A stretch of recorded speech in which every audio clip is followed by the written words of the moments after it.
기도드리겠습니다. 사랑이 많으신 하나님 아버지, 지난 한 주간도 저희들을 눈동자처럼 지켜주시고 저희를 주님 존으로 불러주셔서 예배 드리게 하심을 참으로 감사드립니다. 저희가 살아오면서 세상의 방법을 앞세워 주님을 믿는 자로서 믿음 속에 살지 못하고 세상의 헛된 것들만 추구하며 자신의 가치 기준으로 살아왔던 지난 한 주간의 모든 죄악을 회개하오니 주님, 이 시간 감사와 찬양으로 주께 영광 돌리는 예배의 시간이 되게 하여 주시옵소서. 코로나로 인해 수많은 사람들이 또한 전 세계가 힘들어하고 있습니다. 우리 굳건한 반석이신 주님께서 온 인류가 고통 겪는 재난으로부터 주님의 백성을 지켜주시리라 믿습니다. 이 시간 우리와 함께 예배드리지 못하는 형제 자매들과 병마로 고통받고 있는 이들에게 치유와 회복의 시간이 되게 하시고 물질적으로 근심 걱정하는 성도들에게 물질의 축복과 함께 평안함이 있게 하여 주시옵소서. 하나님 아버지, 오늘도 귀하신 우리 담임 목사님을 단위에 세워주시니 참으로 감사를 드립니다. 영육간에 강건케 하시고 피곤치 않게 하시고 오늘 선포되는 말씀을 통하여 주님이 주시는 참된 평안과 기쁨을 얻고 우리의 영혼이 회복되는 치유의 역사가 나타나게 하여 주시옵소서. 이 시간 예배를 위해 헌신하고 수고한 손길들에게도 은혜와 축복이 있게 하여 주시옵소서. 예배의 모든 것을 주님께 맡겨오며 우리 주 예수 그리스도의 이름으로 감사하며 기도드리옵나이다. 아멘. 수요일에 잠깐 다뤘던 말씀인데 오늘 주일에 함께 좀 우리 상황에 맞게 적용해서 다뤄보고 싶은 그런 말씀이 바로 오늘 말씀입니다. 오늘은 마라 엘림 만나와 메추라기라는 제목으로 우리의 쓴 인생을 달게 바꾸시는 하나님의 위로와 보호하심을 함께 나누고자 합니다. 말씀을 전하기 전에 우리가 국제 정세나 이런 부분들을 가끔은 좀 보아야 될 필요가 있습니다. 미얀마 사건도 그리 쉬운 문제가 아닙니다. 지금은 시민군들이 이제 무장을 하기 시작했고 총칼을 가지게 되었습니다. 이제 다행이구나. 그렇지 않습니다. 군부의 힘이 막강하기 때문에 이제 전면전을 벌이게 되는데 아직까지 몇십 명, 몇백 명 죽는 거하고는 비교가 안 되게 큰 사고로 발전할 수 있는 이게 악화될 수 있는 그런 문제입니다. 이 성령이 왜 필요하냐면 상대방을 이해할 수 있는 능력이 우리 가운데 제한되어 있고 우리는 사랑하죠. 사랑하지만 항상 자기를 사랑합니다. 자기 편을 사랑하기 때문에 그 자기 편을 사랑하는 그 사랑이 이웃을 죽게 만드는 파괴의 공력이 되기도 합니다. 그래서 이 군인들은 자기들 나름대로 정의가 있고 시민군들은 시민군 나름대로 정의가 있는데 이게 전면전을 가지고 부딪히면 정말로 위험해지는 겁니다. 말세의 특징 중에 이 분쟁이 심해지는 것입니다. 또 한 곳에서는 사실 더 불행한 일인데 이스라엘과 팔레스타인의 전면전이 벌어진 겁니다. 이게 전면전이라는 데 의미가 있고 미사일을 1000발을 더 쐈습니다. 전면전으로 국가 대 국가로 쏜 것입니다. 사실은 이제 팔레스타인이 그 이스라엘의 속국처럼 장벽에 둘러싸여서 나가려고 하면 이스라엘 사람들의 군인들의 통제를 받고 나가야 되는 겁니다. 다시 말하면 전라북도만한 예를 들면 전주 덕진구만한 이런 곳에 성벽을 쌓고 팔레스타인들을 지배하고 있는 건데 그 양쪽에서 전쟁이 벌어지게 된 겁니다. 아주 심각한 문제가 벌어졌고 이스라엘 사람들은 이제 네타냐후 총리가 정권이 위험하기 때문에 이거를 이제 그 전쟁을 통해서 정당성을 확보하는 방법으로 자신의 표심을 얻기 위해서 조장한 것이라고 하는 것이 조금의 정설입니다. 둘 다 하나님의 뜻이 아니고 이 안에 평화가 임하려고 하면 정말로 많은 노력들이 필요한데 오랫동안 쌓아뒀던 노력들이 물거품되는 그런 상황이 벌어져서 가슴이 아프고 그 가운데서 어린 아이들이 희생되기 때문에 문제가 됩니다. 주님께서 그곳에 긍휼을 베풀어 주셔서 하나님의 평화가 나타날 수 있도록 기도해 주시기를 바랍니다.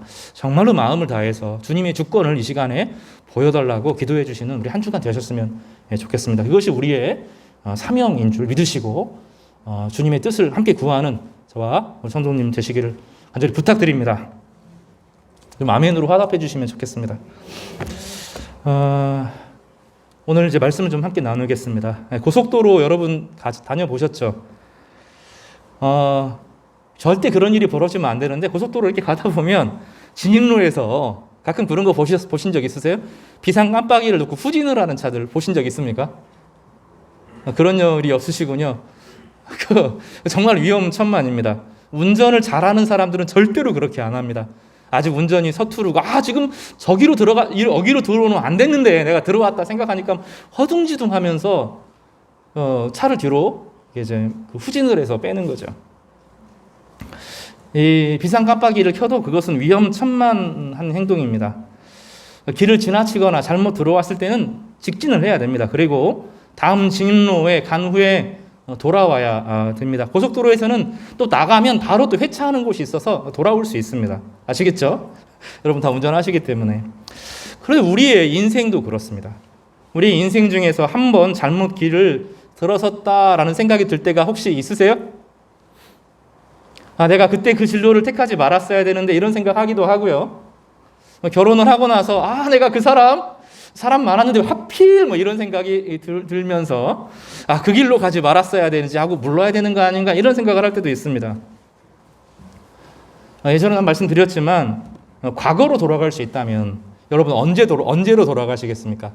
무엇을 바꾸시겠습니까? 한번 생각해 보세요. 바꿀 수 있는 기회가 나에게 한 번 주어져 있다고 하면 여러분 어떤 것을 바꾸시겠습니까? 실제로 그런 영화가 있죠. 중간에 자꾸 돌아가서 바꿉니다. 나중에는 의미가 없다는 걸 알아요. 오늘 신중하게 하루하루 인생을 결정해서 사는 것이야말로 인생을 정말로 값어치 있게 사는 법을 안다 하는 영화의 결론이 그렇게 납니다. 우리는 사실 과거로 돌아갈 수도 없습니다. 만약에 돌아간다고 해도 과거의 그 상황을 바꾼다고 하더라도 결국 삶은 자기에게로 고스란히 돌아옵니다. 여러분 못 돌아갑니다. 왜냐하면 내가 안 바뀌었기 때문에 그렇습니다. 삶은 수많은 선택들을 또 다시 해야 되고 그 가운데 결국은 내가 선택을 하기 때문에 내가 바뀌지 않는 이상 인생은 그렇게 호락호락하게 바뀌지 않습니다. 오늘 하루를 주님의 은혜와 능력으로 감사하게 살아야 됩니다. 인생은 여정이라는 말을 씁니다. 성경에서는 길이라는 여호와는 나의 목자시니 하고 내 길을 인도하신다라고 표현했고 복 있는 사람은 악인의 꾀를 죄인의 길에 오만한 자의 자리에 앉지 않나 하면서 이 길에 대한 이야기를 합니다. 성경에서 길은 삶의 태도, 삶 자체를 말하기도 합니다. 근데 성경과 우리나라 사고방식도 다르지 않습니다. 진리를 말할 때 길도라고 하는 말을 쓰는데 도가 도 비상도. 더 이상 도라고 말하는 순간 더 이상 도가 아니다, 진리가 아니다라고 말하면서 길을 진리에 비유하기도 합니다. 그 인생길, 우리 인생을 살다 보면 예수님 믿거나 믿지 않거나 삶의 수많은 고난들을 만나면서 인생이 참 쓰구나 그런 생각들을 할 때가 많습니다. 오직하면 전 세계에서 두 번째로 인구가 많은 힌두교 사람들은 뭐라고 말하죠? 힌두교도 불교도 사실 똑같습니다. 인생은 고행이고 고난이고 슬픔이고 이게 본질이라는 겁니다. 이 사람들은 불교나 힌두교인들은 철저하게 암울하게 생활합니다. 인생은 고난이고 그 슬픔이 본질이다라고 표현합니다. 성경은 좀 다르게 이야기합니다. 예수님은 다르게 이야기합니다. 인생은 쓰디쓴 것이 있지만 쓰디쓴 아픔과 괴로움들이 있지만 주님께서 이 모든 것을 바꿔서 단물로 바꾸시고 하나님이 직접 동행하시면서 가장 아름답게 만들어 가시는데 그런 이유는 하나님이 사랑이시기 때문이라고 말합니다. 인생은 고행이지만 그 가운데 하나님이 계시기 때문에 우리는 사랑을 배우고 사랑을 가꾸어 가는 것입니다. 그래서 인생의 의미를 내가 사랑을 배워가는 과정으로 생각하지 않으면 다 낙오하게 됩니다. 여러분 철저하게 낙오하게 될 겁니다. 아무리 돈이 많고 권력이 많아도 심지어 그것을 가지고 죽는다고 하더라도 그것만큼 위험한 것이 없으면 나중에 하나님 앞에 서게 될 텐데 사랑이 없으면 그 사람은 아무것도 아닌 먼지와 같은 것으로 여겨지게 되는 것입니다. 그래서 삶의 목적은 다른 게 아닙니다. 사랑을 알지 못하는 사람이 사랑을 배워가는 과정이 사랑입니다. 그런데 자기 자식을 사랑하는 것 같은 사랑이 아닙니다. 그거는 자기 자식을 학대하는 것은 인간 이하라고 친다고 말하지만 내가 하나님 내 자식을 정말로 사랑했습니다. 하나님 하나도 상 안 줍니다. 왜냐하면 나니까요. 그거는 자기 자식은 자기를 사랑하는 것이기 때문에 전혀 해당이 안 되는 겁니다. 그건 나를 사랑하는 겁니다. 인생은 타인을 사랑하는 겁니다. 타인을 사랑하고 그 타인과 관계를 맺어가고 그 불가능한 타인은 사실은 이해 불가능한 건데 이해 불가능한 대상들을 사랑하고 그와 하나가 되고 그를 격려하는 것입니다. 그 타인과 결혼하고 그 타인과 자녀를 낳는 거죠. 부부 관계는 사실 여러분 이해가 안 되는 겁니다. 남자와 여자는 이해가 안 되는 거예요. 서로 완전히 달라서 나와 같지 않습니다. 죽을 때까지 나와 같지 않습니다. 그 불가능한 것을 뛰어넘어서 사랑하게 되는 겁니다. 이거를 성경은 가르쳐주고 어떻게 사랑하고 어떻게 같이 해나가고 같이 풀어가고 주님의 성령을 통해서 어떻게 이해를 하게 되는지 이걸 가르쳐 주는 것이죠. 성경은 하나를 가르쳐 주는 겁니다. 인생의 본질은 하나님의 형상대로 살아가는 것이고 그 하나님의 형상대로 살아가는 것은 사랑을 배우는 것입니다. 그래서 한 주간 내가 사랑을 배우지 않았으면 여러분 한 주간 실패한 겁니다.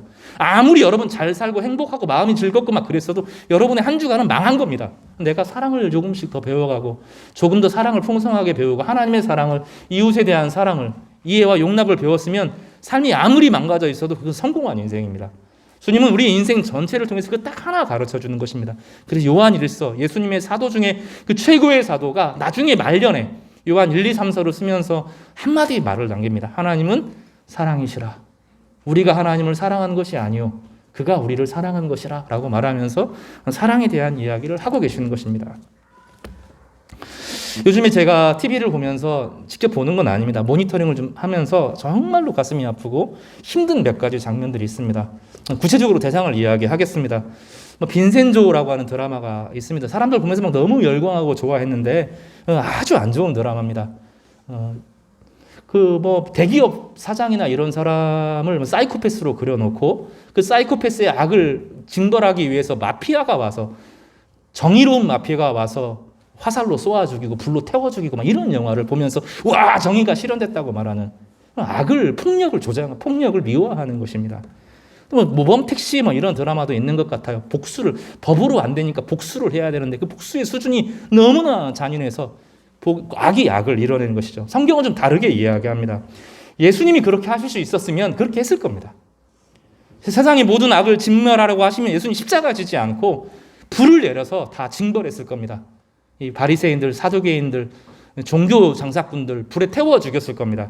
로마의 그 힘과 권력을 가진 사람 불에 태워 죽였을 겁니다. 주님 그렇게 안 하시고 저들이 하는 것을 모릅니다. 자신이 모든 죄를 껴안고 죽으시고 그 사랑의 능력, 성령의 능력을 제자들에게 부으셔서 교회를 통하여 세상을 바꾸시는 전혀 다른 방법을 보여주셨습니다. 교회가 잘못 가면 그 방법을 배우는 거예요. 로마의 방법을 배우고 힘과 권력을 가지고 나와 반대되는 기독교와 반대되는 세력을 때려잡아야 된다고 말하는 건데 성경의 방법하고는 너무나 다른 겁니다. 주님은 그런 방법이 아니라 사랑의 방법, 끝까지 사랑하고 이해할 수 있는 독특한 방법을 우리 가운데 보여주셨습니다. 그래서 성령이 필요한 겁니다. 그렇지 않고 우리 힘으로 누군가를 사랑할 수 있다면 심지어 자기 몸에서 나온 자기 자식도 사랑하지 못하고 몇십 년을 같이 산 자기 옆에 있는 남편, 아내도 사랑하지 못하는 사람이 타인을 사랑하고 다른 민족을 사랑하고 이 불가능한 겁니다. 불가능한 겁니다. 감상적으로 잠깐 좋을 수는 있겠지만 그 타인을 이해하고 사랑하고 그 사람을 섬긴다 하는 건 불가능한 겁니다. 그래서 성령이 필요한 겁니다. 나이가 성령을 구하지 않는 이유는 필요 없다고 생각하기 때문에 그렇고 내 안에 그럴 능력이 있다고 생각하기 때문입니다. 안 되는 겁니다. 성령께서 오셔야 비로소 나를 사랑해야 예수님 안에서 자기를 사랑하고 긍정할 수 있어야 나 같은 죄인을 주님께서 사랑하셨다는 것이 받아들여져야 주님이 내 아버지가 되시는 것이 받아들여져야 비로소 다른 사람을 진지하게 바라보게 되고 그를 향하여 사랑하려고 노력하게 되고 그 안에서 수백 번 좌절을 하고 수천 번, 수만 번, 천만 번 좌절을 하고 나서야 겨우 잎 하나 피는 그것이 사랑인 것이지 이 사랑은 사실 불가능한 겁니다. 주님께서는 그것을 가르쳐 주시기 위해서 십자가에서 죽으셨고 성령을 통해서 그것을 가능하도록 길을 열어주신 것입니다. 그것을 실천하는 곳이 교회입니다. 교회는 완전한 곳이 아닙니다. 공동체라고 하는 이상이 있지만 우리는 예수님 안에서 서로 가까워지면 싸우게 됩니다. 이게 기본적인 거예요. 자신의 속 얘기를 끄집어내면 싸우게 돼요. 저 사람이 저거밖에 안 되는구나. 갈등을 겪게 되는 그 관계를 뛰어넘고 예수님 안에서 사랑하는 법들을 배워가는 공동체입니다. 우리는 완전하지 않고 우리는 문제가 많고 나도 문제가 많고 그도 문제가 많은데 주님께서 우리를 가르쳐 주시는 예수님 안에서 하나 되게 만들어 가시는 것입니다. 그래서 교회가 꼭 필요하고 여러분 이 교회를 통해서 예수님의 사랑을 배워가시기를 바랍니다. 그리고 그 길을 걸어가는 동안에 우리를 홀로 두시지 않고 주님께서 인생의 산 물들을 단물로 바꾸어 주시는 것입니다.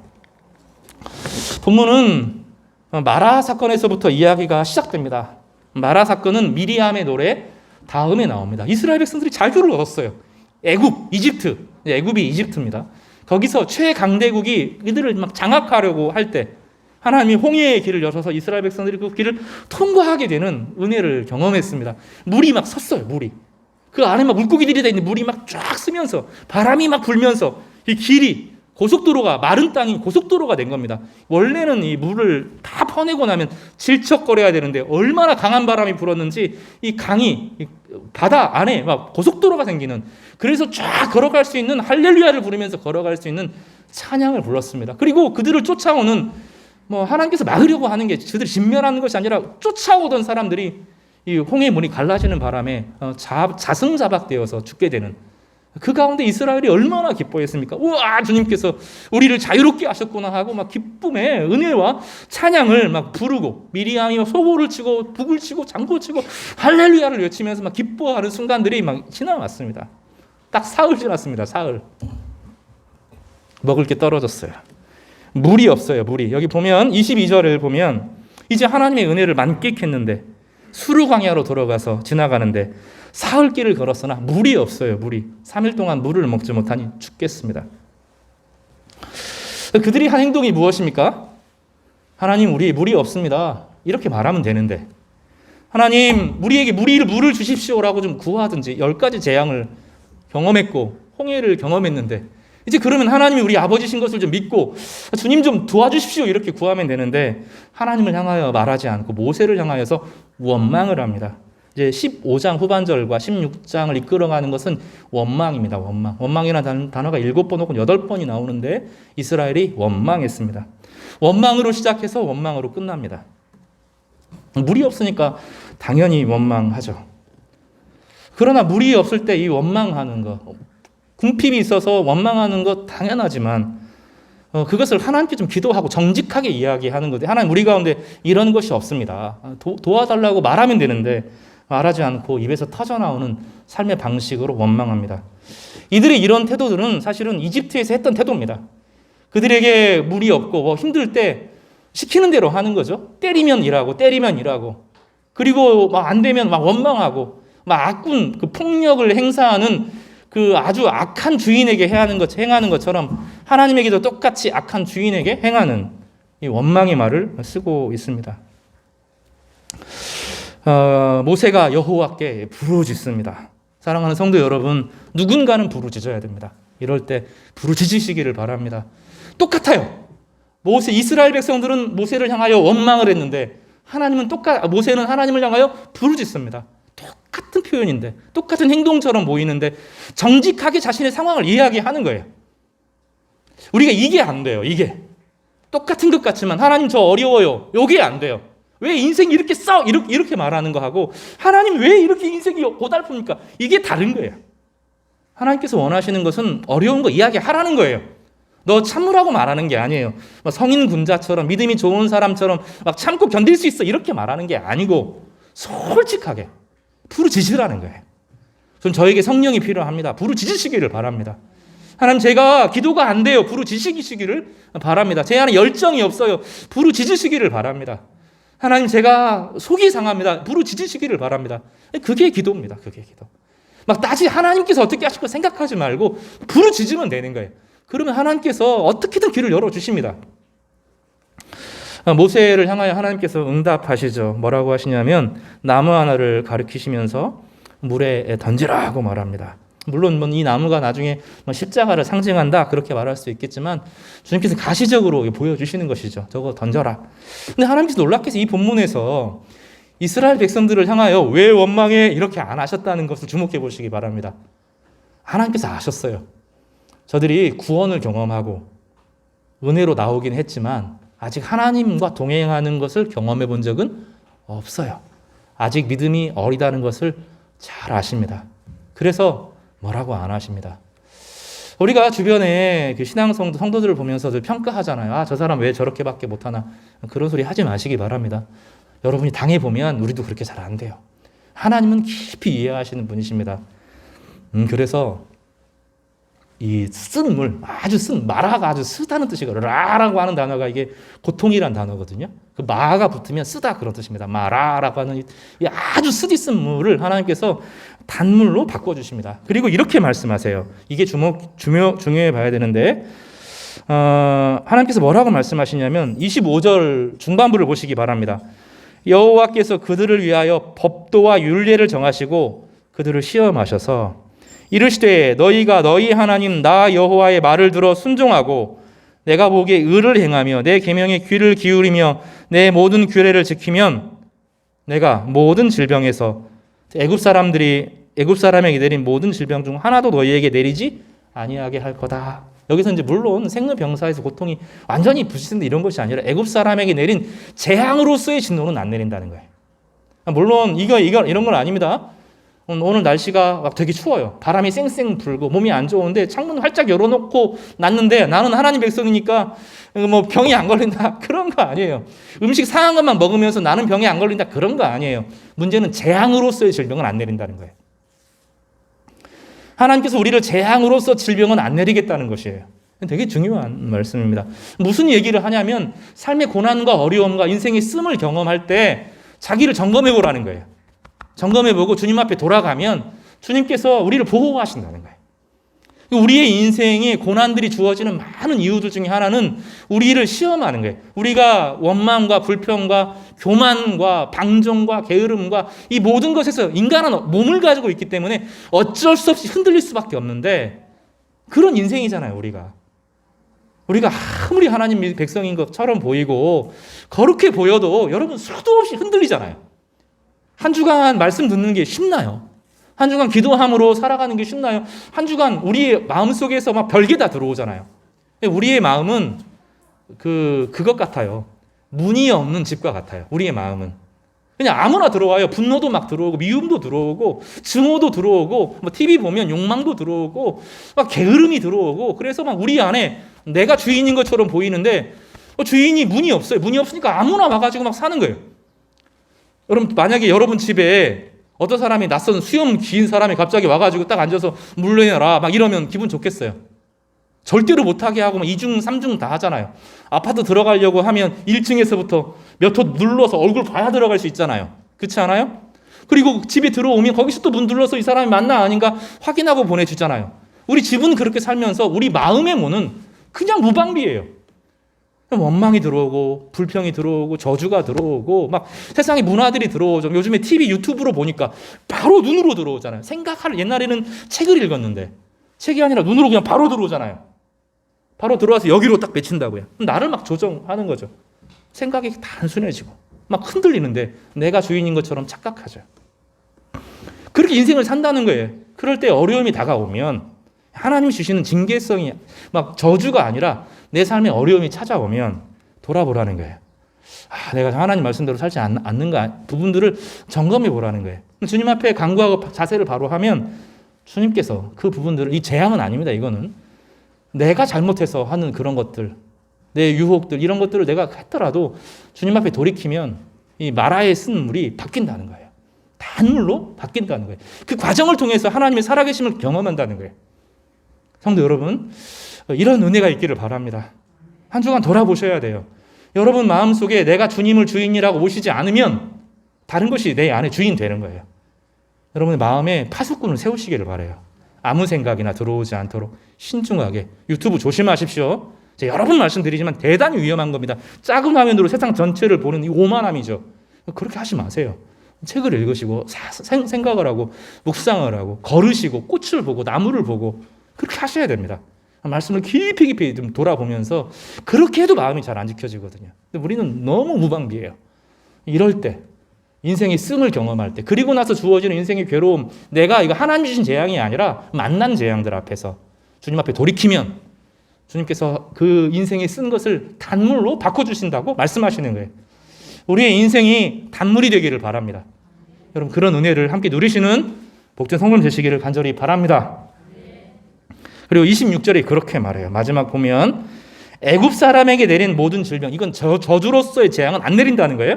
그러나 만약에 인생에 쓴 것을 경험하더라도 저주가 아닌 다른 내 잘못하고 주변의 사람들이 잘못하고 잘못된 습관으로 뭐 여러 가지 질병들이 있을 때 주님 앞에 돌이키면 만나게 된다는 거예요. 나는 너희를 치료하는 누구를 만나요?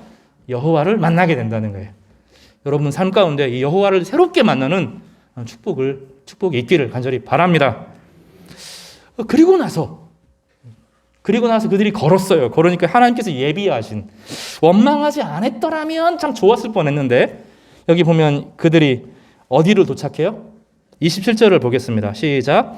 그들이 엘림에 이르니 거기에 물샘 12과 종려나무 70그루가 있는지라. 거기서 그들이 그 물 곁에 장막을 치니라. 몰랐어요. 마라만 있는 줄 알았어요. 원망하지 않고 조금만 더 갔으면, 하나님을 조금만 신뢰하고 좀 갔으면 이 엘림에 도착하는데, 이 종려나무 70그루라고 하는 것은 그냥 물이 잠깐 고인 게 아니라는 거예요. 아주 안반수가 흘러서 거기로 솟구쳐 나온다는 겁니다. 그러니까 사막 지역이 이해가 안 되는 것이 갑자기 오아시스가 나오는데 그 물이 고인 게 비가 와서 고인 게 아니에요. 이게 오랫동안 그 안반들이 모여가지고 물들이 다 스며들어서 밑에, 사막 밑에 있는 돌이 있거든요. 돌길을 따라 쭉 흐르다가 이 지형이 터져가지고 위에서 털려 나오는, 이걸 오아시스라고 부르는데 거기 오아시스를 만나는 거예요. 불평하지 않아도 된다는 거예요. 하나님께서 예비하신 은혜가 있는데 이 예비하신 은혜를 기대를 못하는 거죠.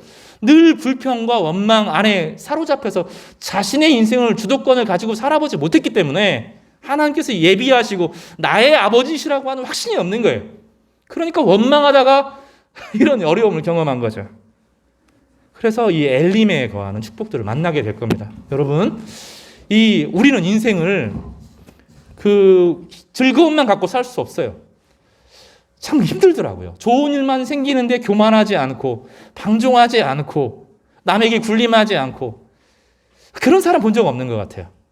좋은 일이 생기면, 계속 좋은 일만 생기면 사람은 방종하게 되더라고요. 방종하고 게을러지고 악해지고 당연한 것으로 여기고 함부로 걸고 그렇게 되더라고요. 근데 우리의 인생은 또 쓴 것도 따라와요. 이 전도서가 참 절묘하죠. 좋은 일과 나쁜 일이 예측하지 못하게 일어나는 것이 인생이에요. 그러나 그 어려움을 당할 때마다 하나님의 은혜로 돌아오고, 그때 치료하신 하나님을 경험하면서 점점점 배워가죠. 인생이 생로병사 이게 아니고 경쟁에서 싸워서 이기는 개념이 아니라 하나님의 공급하심이 예비되어 있구나, 이거를 이제 경험하면서 하나님의 아버지 되심을 누리게 되는 것입니다. 마라 다음에 엘림이 있습니다. 마라 다음에 엘림이 예비되어 있습니다. 여러분 기대하시고 살아보시기를 바랍니다. 그런 축복이 여러분에게 임하기를 주님의 이름으로 간절히 바랍니다. 그리고 나서 하나님께서 이 엘림을 떠나서 신광야로 들어가게 하세요. 오늘 이제 16장에 가면 본격적인 어려움이 다가옵니다. 이스라엘 자손의 온 회중이 엘림에서 떠나 엘림과 시내산 사이에 있는 신광야에 이르렀다라고 본문은 가르쳐주고 있습니다. 신광야는 정말로 매서운 광야, 그래서 신자를 써요. 정말로 매서울 정도로 무서운 광야, 아주 혹독하고 어려운 광야에 직면하게 되었습니다. 한 달 되었어요. 이스라엘 백성들이 나온 지 이제 한 달이 되었습니다. 너무나 혹독한 거예요. 그리고 먹을 게 다 떨어졌어요. 이 무교병 다 떨어졌어요. 배가 고픕니다. 근데 그들이 이제 정말로 먹을 게 다 떨어지는 거예요. 양도 있고 소도 있고 다 있어요. 근데 이제 불안해 보이는 거예요. 이제 다 떨어지겠구나. 요거 떨어지면 어떻게 하지? 염려가 덮칩니다. 굶기 시작하면 문제가 이제 양상이 달라지는데 점점점 이 끝에 다가왔다. 못 넘어가겠다. 요 이제 불안 가운데 이제 비 오기 전 이런 거죠. 장마 전 인생의 불안함을 막 맞닥뜨릴 때 마음에서 콩당콩당 어떻게 하지? 이 불안이 막 점점점 나를 암습하기 시작합니다.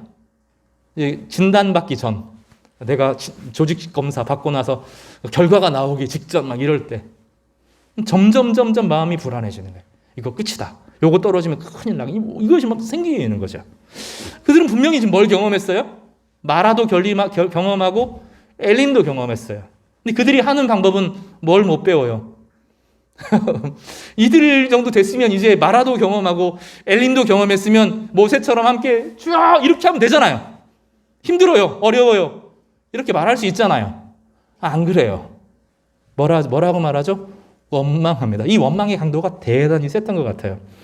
본문에 보면 2절에 한번 원망이 나와요. 우리 15장의 원망이라는 단어 한번 봤죠? 2절에 원망이라는 단어가 나와요. 자세히 한번 보세요. 원망이라는 단어가 나와요. 지금 보세요. 7절에 원망이라는 단어가 나와요. 그렇죠? 8절에 원망이 2번 나와요. 그렇죠? 12절에 원망이 또 나와요. 원망하고 하나님이 왜 원망해? 계속 그렇게 주고받는 이런 내용들이 주거니 받거니 하는 내용들이 원망입니다. 이스라엘도 세게 원망하고 하나님도 좀 이 원망하지 않아도 되는데 하고 다시 왜 원망해 하고 이제 부딪히는 장면들이 나옵니다. 하나님께서 다 참으라는 게 아니에요. 불평이 기도로 바뀔 수 있는 가능성이 있는데 이 사람들은 이미 원망에 사로잡힌 사람들입니다. 원망의 사람, 슬픔의 사람이 되어버렸어요. 말이라고 하는 것은 무서워요. 말은 항상 앞섭니다. 내가 경험한 것을 말하지만 형체가 없는 것을 말이라고 하는 단어를 통해서 딱 잡는 거예요. 어린이들에게 교육을 할 때 그 정서적으로 막 정말 불안한 아이들이 있어요. 그 아이들에게 이제 말을 걸면서 그 감정을 설명해 줍니다. 아, 네가 상실감을 느꼈구나. 어려운 말도 같아도 상실감을 느꼈구나. 그럼 이게 상실감이라는 것을 애들이 알아요. 감정적으로. 네가 화가 많이 났구나. 이게 화구나. 네가 슬프구나. 이 슬픔이란 단어를 배워요. 그러면서 그 상황이 아이가 말을 통해서 자기가 느끼는 이 복잡다단한 이거 어떻게 설명할지 모르는 것이 말로 정의가 되어지면 애들이 그때 안심이 되는 거예요. 그러니까 부모는 말을 잘 가르쳐 줄 필요가 있습니다. 근데 말은 과거를 말하는 것이기도 하지만 말을 하면서 말이 앞으로 나가죠. 말이 뒤로 가진 않잖아요. 말을 하는데 뒤로 가지 않잖아요. 말은 항상 앞으로 가죠. 말을 하면 그 말을 따르게 돼요, 사람이. 주님은 말과 삶이 일치가 되는 유일한 분이에요. 세상에 그 누구도 일치되는 분이 없어요. 하나님 외에는 말과 삶이 같은 분이 없어요. 주님이 말하시니 이루어져요. 그렇죠? 말하시니 이루어져요. 왜냐하면 말과 삶이니까. 삶이 근원이시니까 말과 삶이 일치가 되니까 이루어지는 거예요. 우리도 말과 삶이 일치가 되면 삶이 성취돼요. 여러분, 자신의 말을 지키는 사람은 다 자기의 삶을 이루는 사람이 될 거예요. 그러니까 언어가 대단히 중요합니다. 하나님을 닮아가는 것이기 때문이죠. 말을 반복하면 말이 자기를 지배합니다. 처음에는 내가 말하는데 이게 되게 중요해요. 처음에는 내가 말하는데 말이 나를 지배합니다. 그리고 말이 머리에 새겨져요. 뇌에 새겨집니다. 한 번 새겨진 것은 안 없어집니다. 여러분, 안 없어져요. 뇌는 다 기억합니다. 내가 잊어버리고 치매라고 생각하지만 아니요. 머릿속에 다 남아있어요. 그거 다 남아있어요. 하나도 안 잊어버리고 다 기억돼 있어요. 말하는 것은 각인됩니다. 내가 말하는 것은 각인돼요. 말은 새겨집니다. 같은 말을 반복하면 그런 사람이 되는 거예요. 힘들다 하면 영원히 힘든 사람이 되는 거예요. 말을 반복하면 그 말에 매이는 거예요. 그래서 잘 이야기해야 돼요. 뇌가 슬픔을 기억하고 상황을 기억합니다. 그래서 비슷한 상황이 생기면 같지 않아도 비슷한 상황이 생기면 똑같은 반응이 보이는 거예요. 말이 그래서 중요한 겁니다. 상황이 달라져도 슬픔에서 벗어나기 어렵고 비슷한 상황만 되면 다시 괴로움을 반복합니다. 말을 통해서 그 삶이 열리게 됩니다. 말이 지옥을 만드는 거예요. 인생은 사랑을 배워가는 과정이라고 그랬죠. 사랑을 배워가는 과정은 진실한 말을 배우는 과정과 같습니다. 사랑은 진실하게 말을 하는 거예요. 아내에게, 아이에게 진실하게 말을 할 수 있을 때가 사랑이 완성에 이르게 되는 겁니다. 이들은 불평합니다. 뭐라고 불평하는지 보십시오. 16장에 보면 이렇게 말해요. 이스라엘 자손이 그들에게 이르되 우리가 애굽 땅에서 고기 가마 곁에 앉아있던 때와 떡을 배불리 먹던 때에 여호와의 손에 죽었더라면 좋았을 것을. 사실입니까? 과장됐습니까? 노예의 떡이죠. 노예의 고기고. 이렇게 배불리 먹으려고 하면 얼마나 많이 매맞았을까요? 인격 모독을 당하고 자기 자녀들이 죽고. 근데 지금 뭐라고 하는 거죠? 불평하면서 옛날에 좋았던 거 하나, 왕년에 좋았던 것 하나 이야기하는 거예요. 저는 그 군대 얘기 안 합니다. 또 군대 이야기 하는 사람 별로 안 좋아해요. 내가 왕년에 막 이런 얘기 하는 사람 별로 안 좋아해요. 오늘 믿음으로 살아야 되죠. 하나님께서 역사하시는 그 기대를 소망해야 되죠.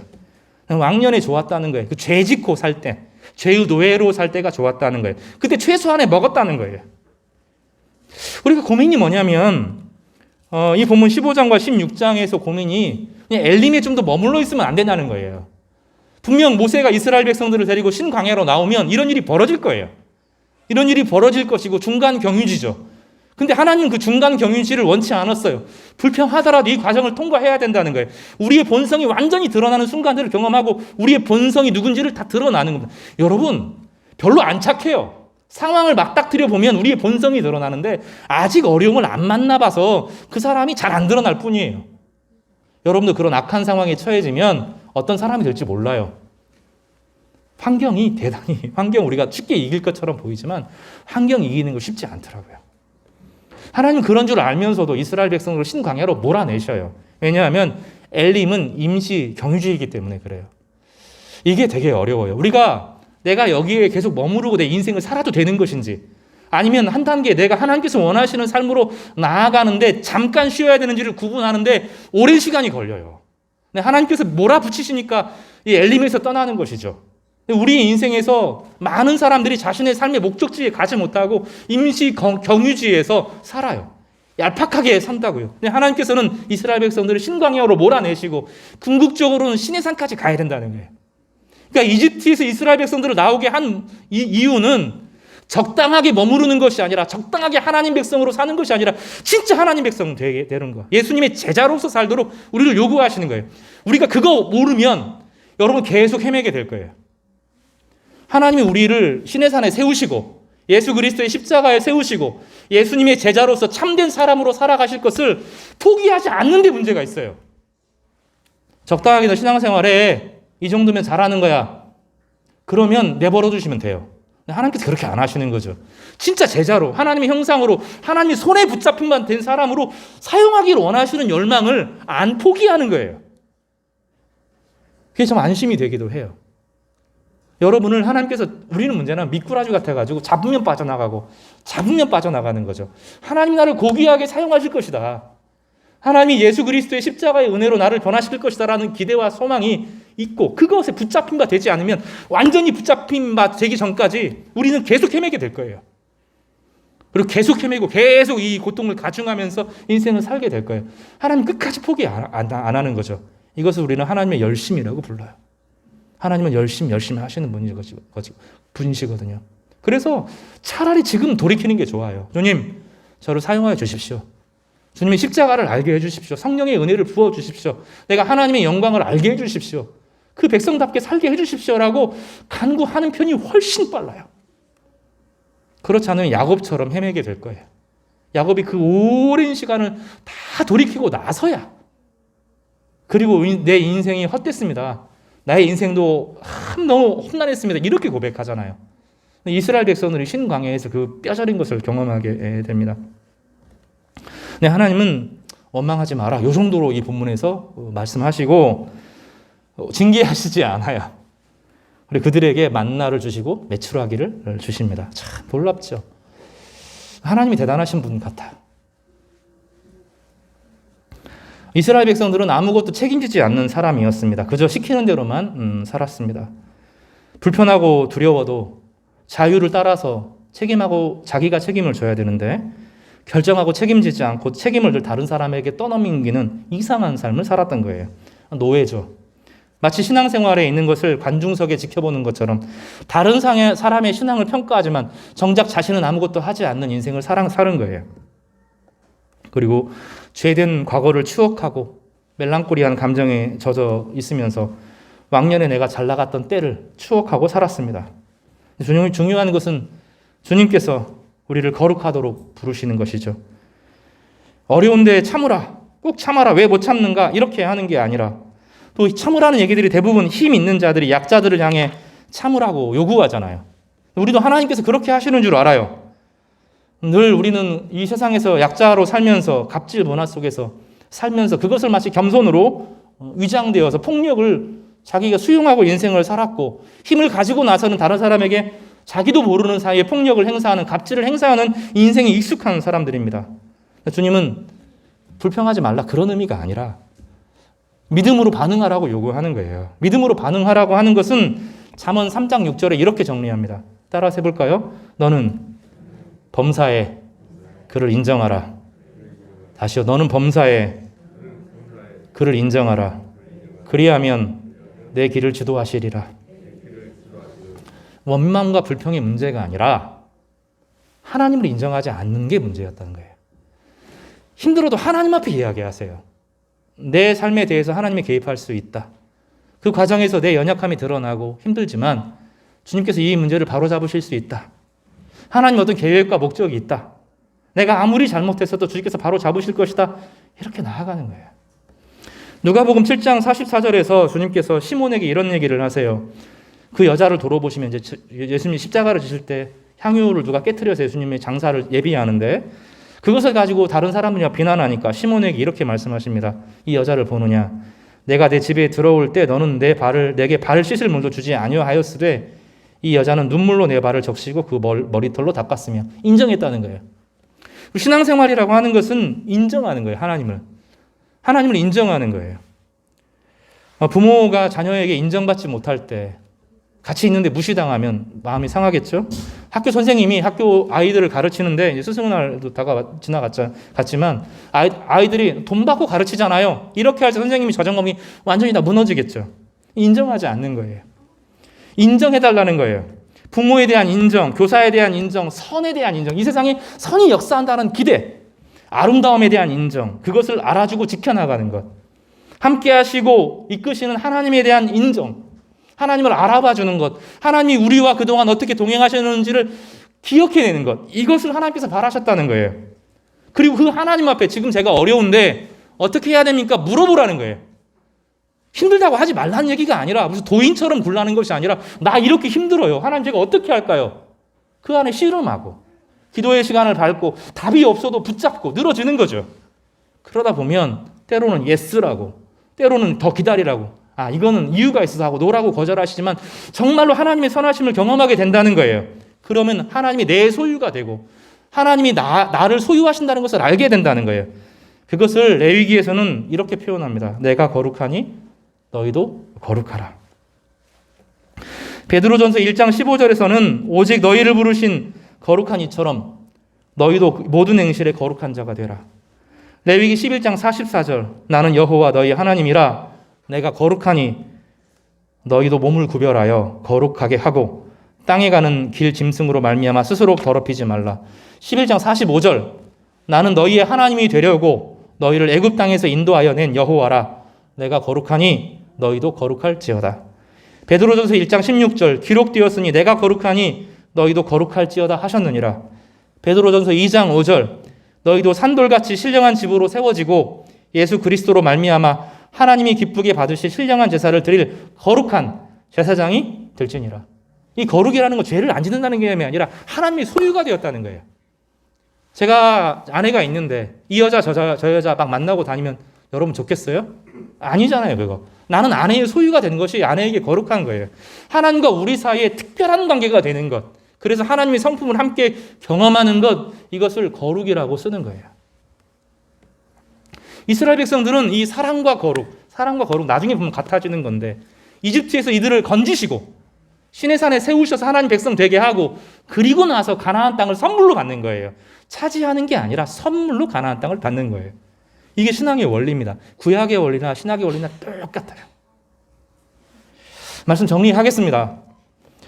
세 가지 간단한 적용이 있습니다. 첫 번째로는 원망의 말을 정직한 기도로 바꾸시기를 바랍니다. 예수님께서 십자가에서 지실 때 하나님 제가 주님의 뜻을 따르고 주님 사랑합니다. 그렇게 안 했어요. 아버지여 어떻게 나 버릴 수 있습니까? 그랬어요. 시편 22편의 말씀을 외우면서 나 힘들다고. 어떻게 선한 사람이 악한 사람들에게 십자가를 질 수 저주를 받아서 십자가를 지는 고통 속에 있냐고 이야기했어요. 누구를 향해서? 하나님을 향하여 말했어요. 이걸 성경은 원망이라고 말하지 않고 진짜 기도라고 말해요. 진짜 기도는 숨기는 게 아니에요. 나 괜찮다고 막 이야기하는 게 아니에요. 나 힘들다고. 하나님이 어떻게 나를 이렇게 할 수 있냐고. 하나님과 대결하는 거예요. 하나님과 대결하고 하나님과 맞서고 그 안에 하나님의 음성을 듣고 그 가운데 하나님을 배워가고 성품을 알아가는 그런 것입니다. 그럴 때 우리는 말의 정원을 가꾸는 사람들이 됩니다.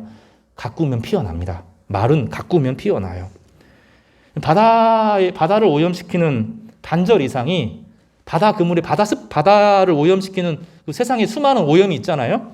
그 어부들이 한 겁니다. 어부들 그물들이 49% 50%예요. 플라스틱이 넘어오는 게 아니라 어부들이 망치는 거예요.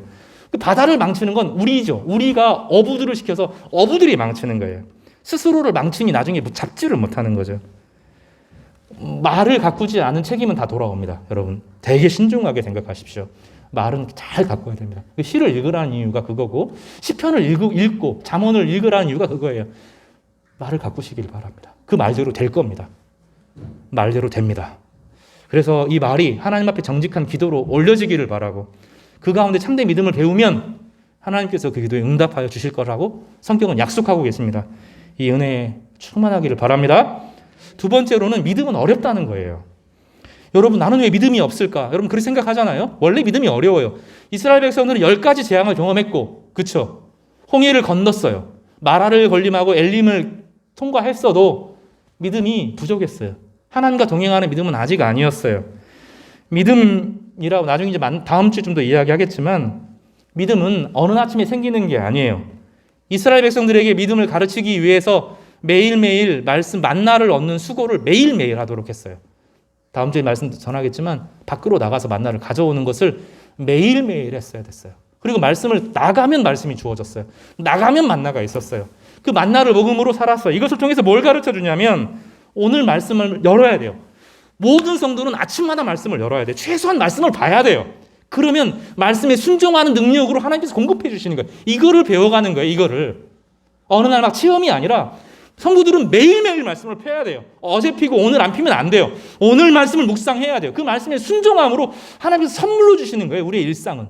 그거를 가르쳐 주시는 것이죠. 믿음은 어렵지만 배울 수 있는 것이고 갖고 나갈 수 있는 것입니다. 마지막으로 따라서 할까요? 매사에 하나님을 인정하십시오. 잠언서 3장 5절과 6절 너는 마음을 다하여 여호와를 신뢰하고 내 명철을 의지하지 말라. 아무리 똑똑해도 의지하지 말라 그랬어요. 그리고 뭐라고 말하죠? 너는 범사에 그를 인정하라. 그리하면 내 길을 지도하시리라. 잠언서 8장 17절 나를 사랑하는 자들이 나의 사랑을 입으며 나를 간절히 찾는 자가 나를 만날 것이니라. 정직하게 기도하시고 오늘 내 삶의 여호와를 인정하시는 우리 성도들 되시기를 주님의 이름으로 축복하고 그 은혜 가운데 하나님의 살아계심을 경험하시는 우리 모든 복된 성도들 되시기를 주님의 이름으로 축복합니다. 기도하겠습니다.